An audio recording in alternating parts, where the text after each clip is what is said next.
Hi, I'm Zach from the audio research team at Stability. Let's talk about how fast generation means fast exploration and how different audio over the same visual can change the general vibe. This is the clip we'll work with.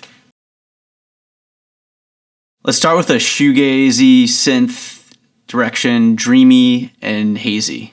And here's what it sounds like.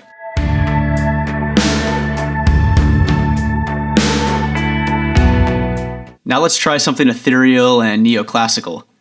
Airy strings and piano. Calm and uplifting.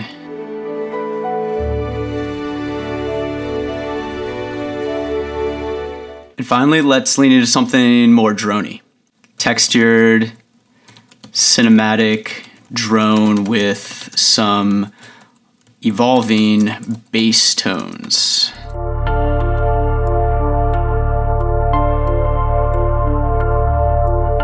Personally, I like the second one. What do you think?